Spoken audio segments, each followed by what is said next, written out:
Halo, selamat datang di channel Sisi Buta.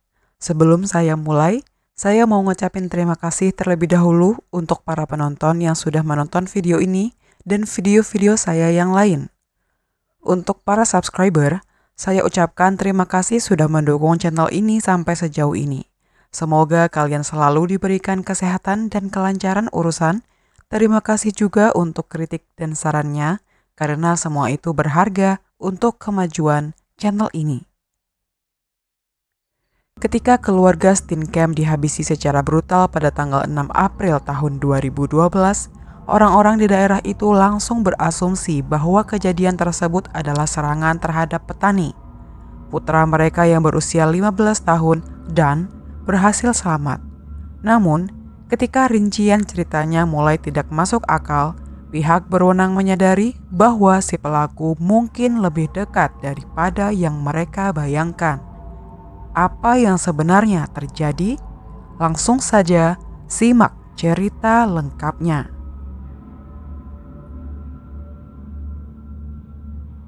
Hari itu adalah Jumat Agung tahun 2012 ketika keluarga Steenkamp menjadi korban serangan tragis.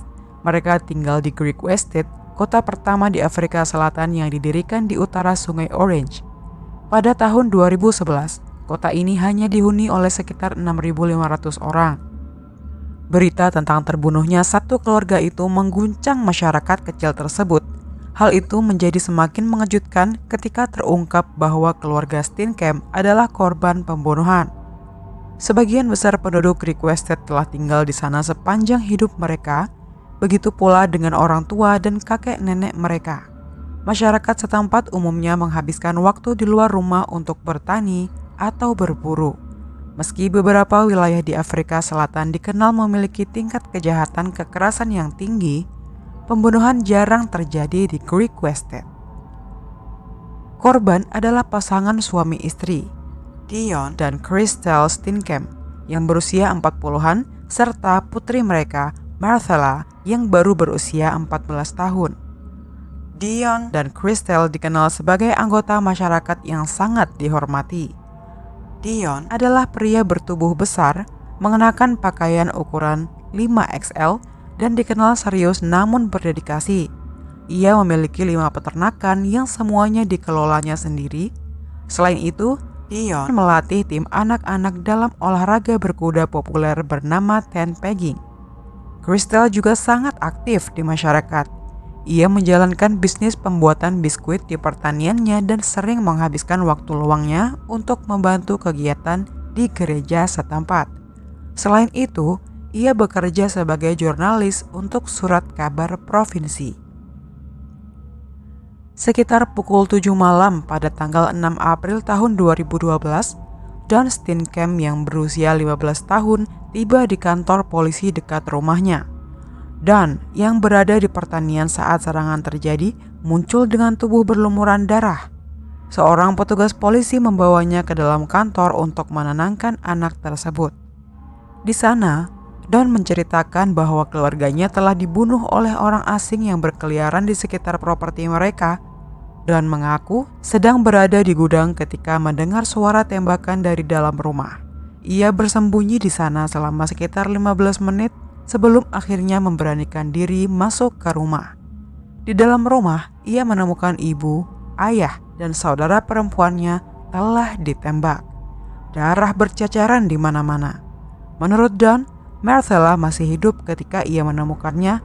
Ia mencoba mengangkat Marcella, tetapi gadis itu meninggal dalam pelukannya.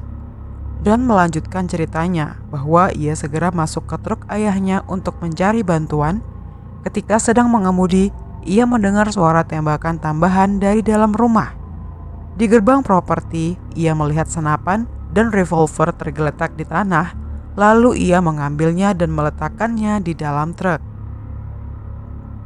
Saat polisi tiba untuk menyelidiki tempat kejadian perkara, Don mencuci darah dari tangan dan wajahnya di halaman kantor polisi. Henriette Trotter, pemilik restoran di seberang kantor polisi, sedang duduk di luar menikmati kopi ketika Don tiba. Ia melihat bocah itu berlari masuk dengan wajah penuh ketegangan.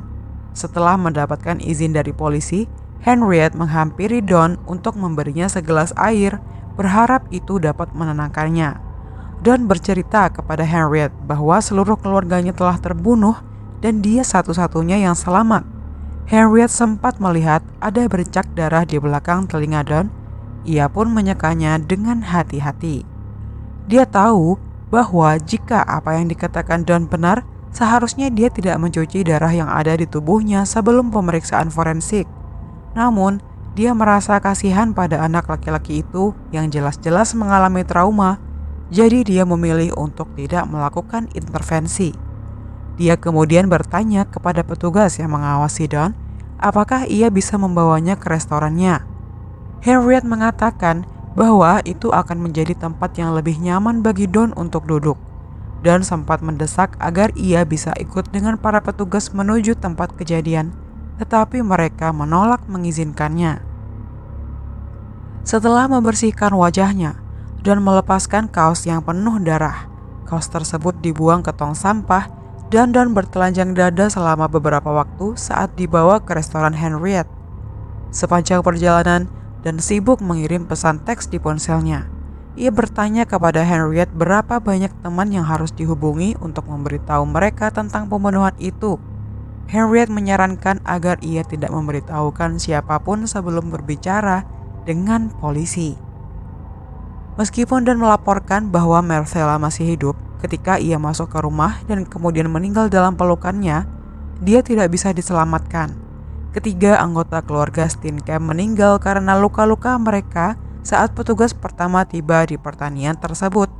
Setelah mendengar cerita Don tentang seorang penyusup, polisi mulai percaya bahwa mereka sedang menangani kasus pembunuhan di peternakan yang sering disebut sebagai penyerangan di peternakan. Di Afrika Selatan, penyerangan terhadap petani seringkali melibatkan satu atau lebih pelaku yang melakukan perampokan yang kemudian berujung pada kekerasan seksual, penyiksaan, atau bahkan pembunuhan anggota keluarga. Meskipun serangan petani bukanlah istilah resmi dalam hukum, fenomena ini sangat dikenal di Afrika Selatan dan ditanggapi serius oleh kepolisian, dan juga memberitahu polisi tentang beberapa tersangka potensial. Seorang pria yang sebelumnya bekerja di pertanian keluarga Steenkamp telah memperingatkan ayahnya bahwa keluarga mereka mungkin menjadi sasaran serangan semacam itu. Selain itu, pria lain baru-baru ini bertengkar dengan Don mengenai masalah keuangan. Ketika penyelidik menemukan truk pickup yang terbengkalai di dekat pertanian keluarga Steenkamp, mereka menduga itu bisa menjadi mobil pelarian para penyerang. Namun, meskipun truk tersebut awalnya dianggap sebagai bukti, ternyata tidak ada kaitannya dengan kejahatan tersebut. Seiring penyelidikan berlangsung, cerita tentang serangan petani mulai tidak sesuai dengan kenyataan.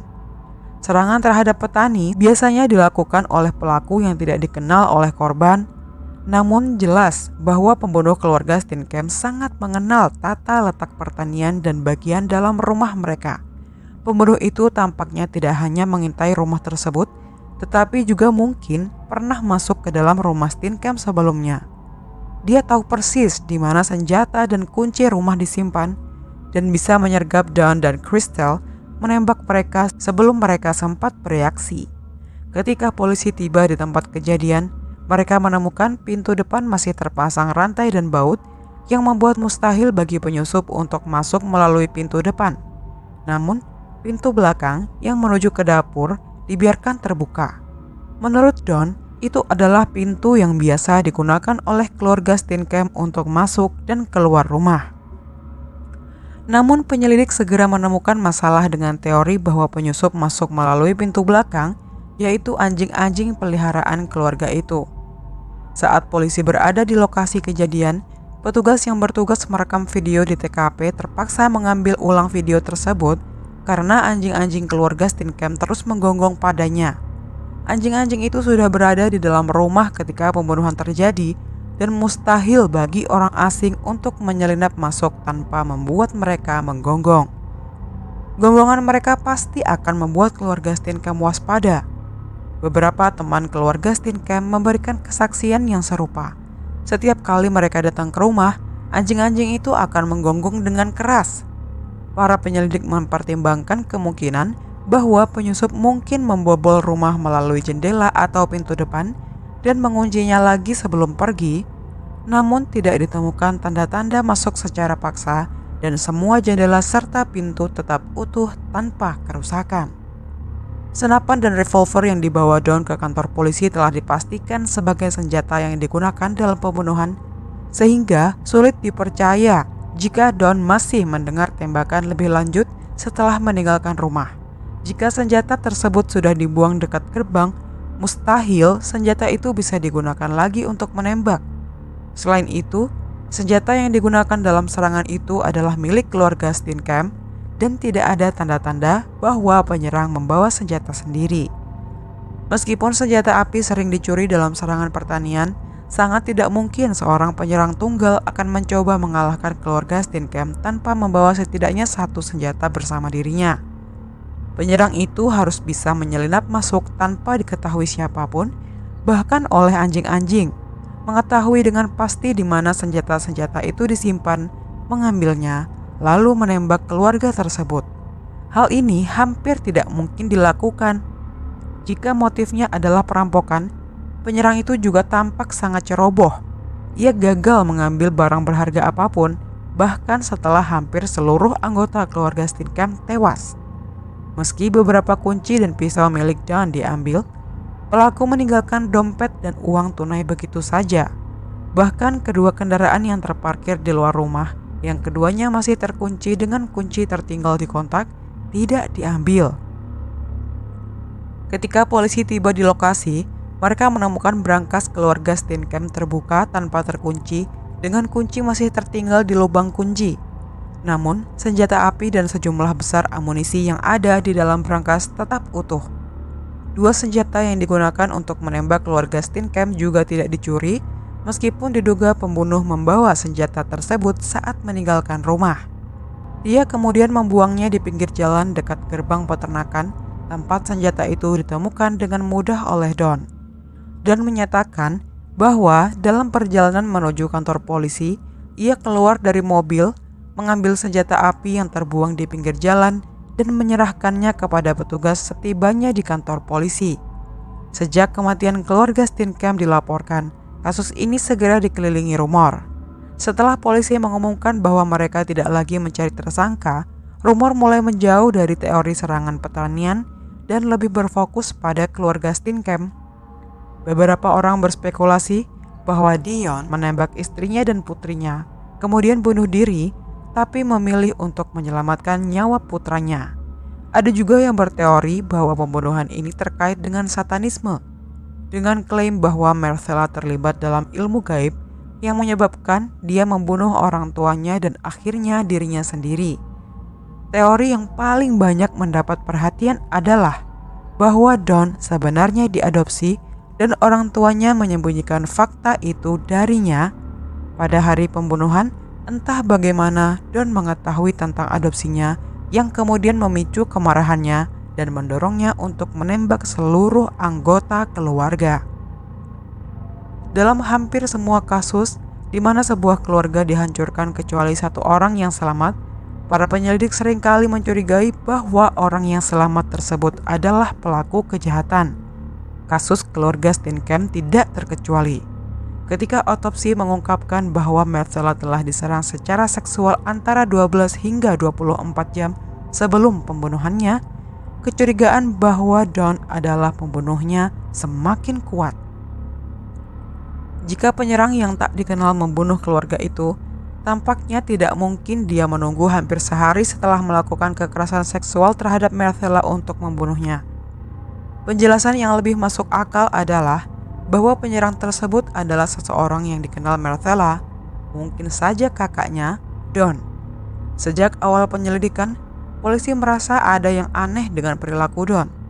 Saat pertama kali dibawa kembali ke lokasi kejadian, sambil duduk di belakang mobil polisi dan bertanya kepada para petugas, "Apa yang harus saya lakukan untuk mewarisi semuanya?"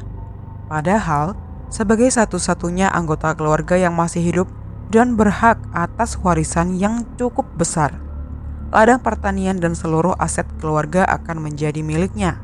Nilai warisannya diperkirakan sekitar 1,3 juta dolar, yang sekitar 21 miliar jika dirupiahkan. Selama perjalanan menuju kantor polisi, Don juga dengan bangga bercerita seberapa cepat ia mengendarai truk pickup ayahnya. Menurut cerita Don, dia berada di gudang saat tembakan pertama dilepaskan dan terus bersembunyi di sana setelah menyadari ada penyusup yang membunuh keluarganya.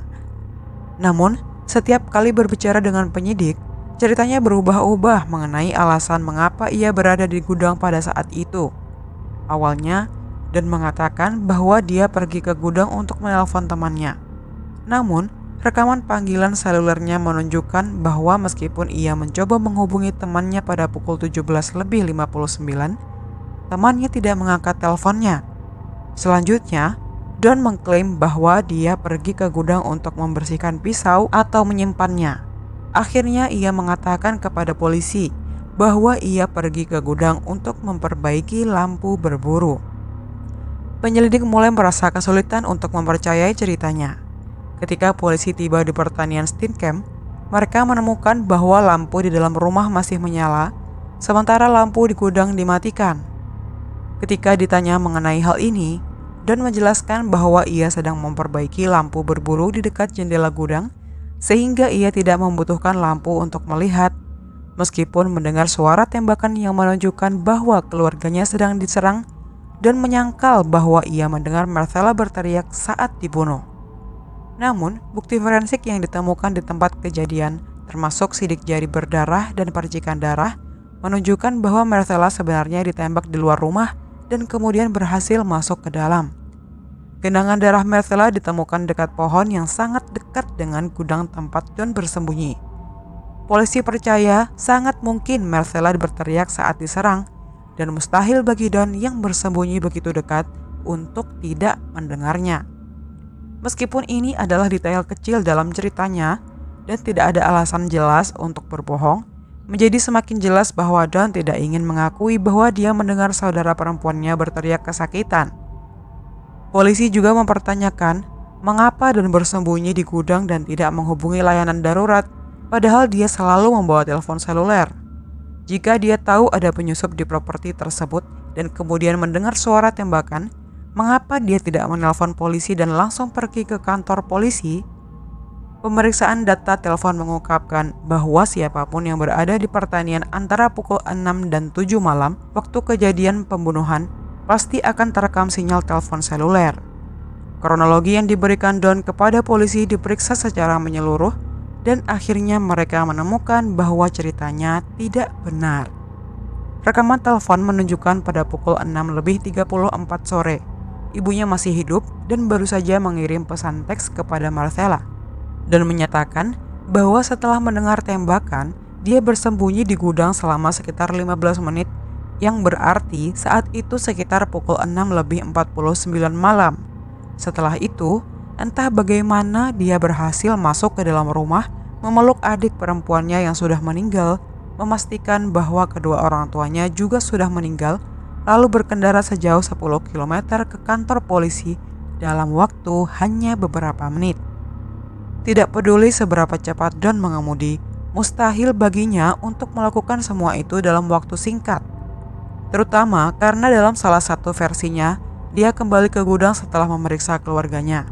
Sebenarnya, kemungkinan dia berada di gudang saat pembunuhan terjadi sangat kecil.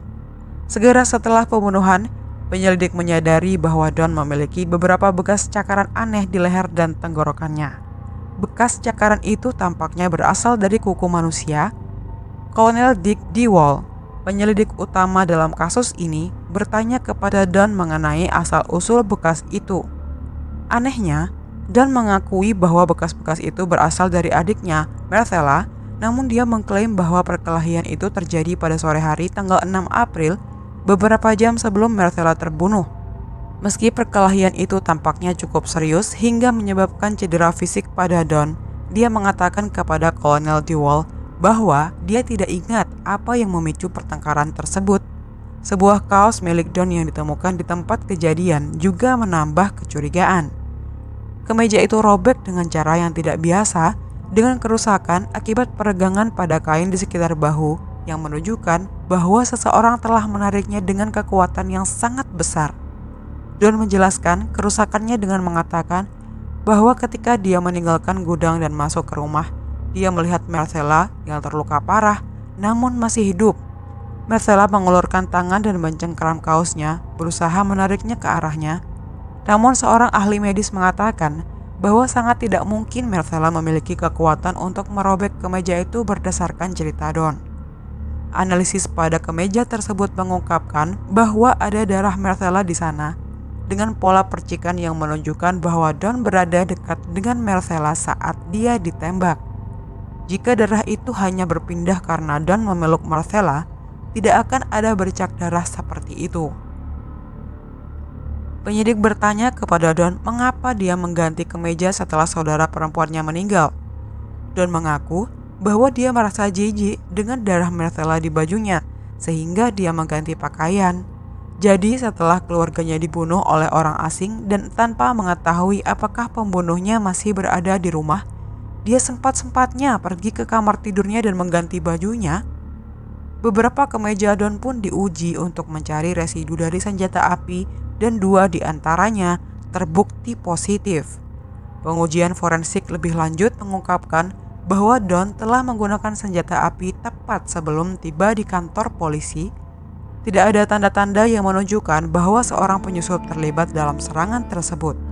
Sampel sidik jari dan DNA diambil dari berbagai area sekitar rumah Steenkamp, termasuk pintu berangkas dan senjata pembunuhan.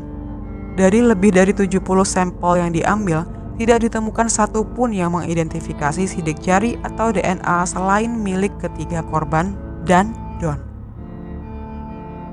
Pada tanggal 21 Agustus tahun 2012, Don Steenkamp ditangkap dan didakwa dengan 3 tuduhan pembunuhan serta menggagalkan tujuan keadilan dengan alasan bahwa pembunuhan tersebut merupakan akibat dari serangan oleh penyusup. Namun, itu bukan satu-satunya tuduhan. Pemeriksaan medis menunjukkan bahwa Marcella mengalami kekerasan seksual 12 hingga 24 jam sebelum pembunuhannya. Hasil pemeriksaan medis mengungkapkan adanya cedera pada alat kelamin Marcella yang menunjukkan penetrasi seksual paksa. Hal ini membuat penyelidik meyakini bahwa Don telah melakukan kekerasan seksual terhadap saudara perempuannya dan mungkin dia hendak memberitahu orang tuanya atau baru saja memberitahukan mereka. Untuk menutupi perbuatannya, Don membunuh keluarganya. Penyelidik kemudian menganalisis isi ponsel Don, sebuah BlackBerry 8520. Di perangkat ini, mereka menemukan percakapan teks antara Don dan seorang teman yang terjadi tak lama setelah pembunuhan. Percakapan tersebut berbunyi, "Siapa yang mereka curigai? Hanya aku. Tidak ada sidik jari lain. Tidak, hanya milikku. Tidak ada bukti lain yang menunjukkan orang lain. Tidak." Kalimat-kalimat ini menunjukkan bahwa Don sudah mengetahui bahwa penyelidik tidak akan menemukan bukti yang dapat menempatkan orang lain di rumah malam itu. Seolah-olah dia sudah tahu siapa pembunuhnya. Bahkan setelah ditangkap karena pembunuhan keluarganya, nama Don tetap dirahasiakan oleh media berdasarkan perintah pengadilan. Meskipun dia diduga telah melakukan kejahatan, Don masih di bawah umur dan perintah pengadilan baru dicabut saat dia berusia 18 tahun. Media tidak diizinkan untuk mengungkapkan hubungan Don dengan keluarga Steenkamp, karena hal itu akan membeberkan bahwa dia adalah pelakunya. Selama persidangan, pengadilan mengungkapkan lebih banyak bukti, termasuk kronologi pembunuhan. Diduga Don mengambil revolver dan menembak Crystal terlebih dahulu. Peluru menembus bagian belakang kepalanya dan membuatnya lumpuh. Marcella kemudian tertembak di dada, namun berhasil melarikan diri melalui pintu belakang. Diduga Dion mencoba menyerang Don, namun ditembak 2 kali sebelum dia sempat mencapainya. Don kemudian berlari keluar dan menemukan Marcella yang bersandar di pohon dekat gudang. Don menembaknya sekali di wajah dan memukulnya dengan benda tumpul, kemungkinan karena dia kehabisan peluru. Don kembali ke dalam rumah untuk mengambil senapan, sementara Marcella merangkak kembali ke dalam rumah dan sempat meraih telepon. Noda darah pada telepon menunjukkan bahwa Marcella hampir saja meminta bantuan sebelum akhirnya pingsan. dan kemudian menggunakan senapan tersebut untuk menembak kepala ketiga anggota keluarganya hingga mereka tewas. Setelah persidangan pada tahun 2014, Don yang berusia 17 tahun tetap tidak disebutkan namanya oleh media, namun ia dinyatakan bersalah atas pembunuhan ibu, ayah, dan saudara perempuannya serta melakukan kekerasan seksual terhadap Marcella sebelum pembunuhannya dan berbohong kepada polisi. Ketua Hakim Pengadilan Tinggi Northern Cape, Frans Kogmo, memutuskan bahwa Don tidak melakukan kejahatan tersebut karena amarah yang meluap-luap. Pembunuhan itu jelas sudah direncanakan. Hakim juga menyimpulkan bahwa motifnya sangat jelas setelah melakukan kekerasan seksual terhadap saudara perempuannya dan membunuh